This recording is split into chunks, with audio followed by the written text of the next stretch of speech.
Welcome to Taste Buds. I'm Debra Eckerling, goal strategist, writer, and foodie. And today I'm speaking with author, broadcaster, and philanthropist Mitch Albom. Most people know Mitch from Tuesdays with Morrie, and his latest is The Little Liar. Mitch also runs Say Detroit, which provides paths to success for Detroiters in need. And there are numerous food tie-ins. So here we are. So thank you so much for joining me, Mitch. Well, you've numerous philanthropies, but the one in Say Detroit has numerous food offshoots. So what came first? Well, the charities came first. And what happened was I have a number of charities that I've been running for a number of years here in Detroit and in Haiti, where I have an orphanage. And I noticed after a certain amount of years here in Detroit, people would see me coming and they'd start running the other direction because they knew I was going to start asking them to help with our charities. So I said to a friend of mine, there's got to be a way that we can sell something that we can take the money that we make from it and just put towards the charities, not have to keep asking people always all the time for it. Isn't there something that some kind of food we could make? And I grew up in the South Jersey, Philadelphia area where water ice was a staple. Now, water ice sounds like a redundant term, but if those are people who are of your listeners who are from Philadelphia, maybe New York or Baltimore, they know that water ice is a form of like Italian ices, but it's not the kind of ices where you suck the syrup out and you end up with just a bunch of ice at the bottom. It's all the way through. It's the flavoring is mixed through it. So we ended up going back to our roots in New Jersey and finding this little mom and pop water ice shop.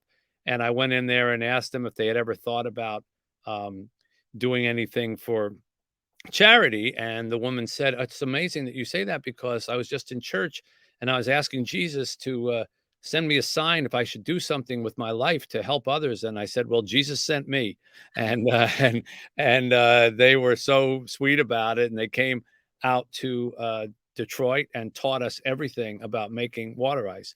And so I now know how to make not just one flavor of water ice, but about 32 flavors of water ice.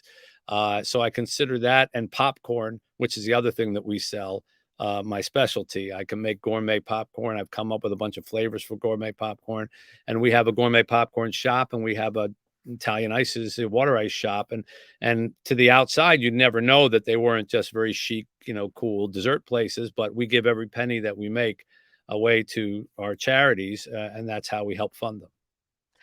I love that. And it really, well, food brings people together. I feel like I'm totally stating the obvious, but in different cultures as well. Well, this is so Taste Buds with Deb is on the Jewish Journal Podcast Network, but a lot of my listeners are from all cultures because it's food. And that interest, I think, it really it brings people together and it just crosses different lines, right? Um, I feel like that should have been a question. What do you think? What is it do you think about food that people really respond to it? Well, for me, it's conversation that comes from eating food. There's something that's very formal about sitting at a table without anything between you. You are just looking at the other person, they're looking at you. It feels very businesslike. The minute you put food in the middle, there's something that becomes very human about it that, the person across from you is sort of saying, I need to eat too. I'm just like you. And boy, this is good. Yeah, this is good. And I mean, and then when you're discussing and you're like, oh, so it takes on a certain informality. And before you know it, you're talking as friends as opposed to business people. So I love to have like lunches with people I'm meeting for the first time or business things I'm meeting the first time because I find it breaks down the whole formality barrier. And my favorite memories from when I was a child were always around the dinner table. And I can't say if we were talking first and eating second or eating first and talking second. It was all one, and I still to this day, my favorite thing is, like a long dessert with long coffee that takes, adds an hour onto the meal of just, you're eating a little bit, you're drinking a little bit, you're talking, you're eating and talking, eating, talking, drinking. It's just, I don't know, it's very humanizing. And we know you love your popcorn and your water ice. Is there a favorite dessert you have? as well? Those feel Uh, more like snack type things. well, my favorite dessert, if I could eat it, would be chocolate pecan pie, chocolate pecan pie with ice cream on top of it. I could basically eat that until I exploded, which I would if I ate too much of it. And so I don't eat it very often. I have a funny thing, Deborah, that I'm very healthy about my eating all year round, and then on my birthday. Once a year, I invite a bunch of my friends and family, and we always pick a different city we go to, and we just eat junk in that city all day long. Like nothing healthy, just the best fudge, the best ice cream, the best pizza, the best fried chicken, the best pasta, the best all the things I don't eat all the rest of the year. We just woof out for the whole day, and it's enough, you know. And by the end of the day, I'm like, okay, I can't eat another eclair. I can't eat another, hot dog or whatever it is, and then I'm good for 364 more days. That sounds amazing. And so, what is the recovering time on something like that? About 2.5 days. Yeah, yeah. I take a day before, don't eat anything. Then the day of, I eat everything. The day after, I'm sick as a dog. The day after, I'm like, I'll have a little soup, and then by the next day, I'm okay. That's good. Okay, so the question is it chicken soup? Oh, of course, that's Of that's the course. that's the medicinal Jewish Right. food, of course. Yes, because it is medicine or Jewish penicillin, right? Right, Jewish Chicken penicillin. soup heals anything and everything. What are other ways that people can help others food wise? Because we're also in a really big time of food insecurity and challenges.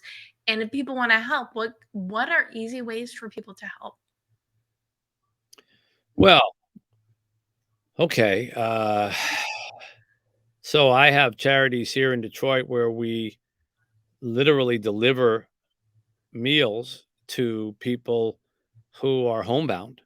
That's the simplest way that you can do it. There are a lot of people in your community. I promise, no matter where you live, wherever you're listening to this, there are people in your community who are homebound who need help with food, who can't get out to go shopping. Usually they're elderly, sometimes they're infirm, or they've got an illness, or they're wheelchair bound, or whatever. And there are many organizations, from the Meals on Wheels all the way across whatever your local version is of that, that you can bring food to people who don't have it. There are food banks in inner cities, planting inner city gardens and things like that, where it's not just do you have anything to eat? It's what do you have to eat? We have in the city of Detroit a huge food insecurity problem. We have downtown, our communities don't have markets, don't have groceries. And so, yeah, there's a lot of liquor stores and convenience stores and things like that where you can pick up potato chips or pork rinds or things like that. And that's what a lot of people in our community are eating. Well, it's terrible for your health. And people wrongfully assume that, oh, well, people who do that just want to eat that food. No, in many cases they don't have a choice. There's nothing around. Otherwise, they can't take a car out to the suburbs to the nice Whole Foods market and pick up a fresh arugula. So you can help plant urban gardens where this stuff can grow, where people in communities in the inner cities and in poorer communities have produce that's healthy that they can make. That's literally stuff that you can do with it barely even leaving your house. And then there's, international food organizations at our orphanage. We're constantly, hitting upon the food organizations because we have to feed 100 people a day. And so that's a lot of rice and beans and bulgur and other things that we get en masse. And there are organizations that distribute that food that you can, join or support and help. So, I've seen hunger in every one of its forms. I have a baby that we're raising now because she came to us when she was 6 months old and 6 pounds. And she had had nothing to eat but sugar water for the first 6 months of her life. She couldn't open her eyes. She couldn't walk. And we had to put her on a malnutrition program or nutrition program to get her, up to get her brain developed. And I mean, all the things that not only was she tiny and you could hold her, one hand, but she couldn't open her eyes, she couldn't walk. There was no functioning going on. And we've watched how the food has nourished her and brought her. Now she's a year and 3 months already with us, and she's brilliant now. I mean, she can speak 3 different languages, and she's not even 2 years old, and she goes around telling me everything, what everything is, and, "Dada, make the coffee. Dada, do," this kind of thing, and it's all because of food. It's simply that. So, you're asking me about a very touchy subject to me. I mean, I deal with it all the time, and, it's amazing how simple and yet complex the food problem is. Absolutely. And as I said before, your book came across my email, and I have this podcast. I could not miss an opportunity to just speak to you about the subject and spread that message, because it's true. There are little things. Just look outside yourself. Let's make the whole world a better place. And Yeah. it really starts with nourishment. Uh, I forgot to ask, do you actually cook? I mean, other than popcorn? I was when I was, a teenager, a college student, I had a short order cook job, and I worked at an ice cream parlor. So I can make burgers, grilled cheese, anything that you can make on a short order grill. I'm eggs, omelets, really good at that stuff, and really good at ice creams and mixing ice creams and stuff like that. After that, useless, 100% useless. Well, you and I actually have something in common. I worked short order, I think the summer before my senior year of college, because, the job, but also so I would not starve in an apartment my senior year of college. So those skills, they Perfect. they get through. Still using them.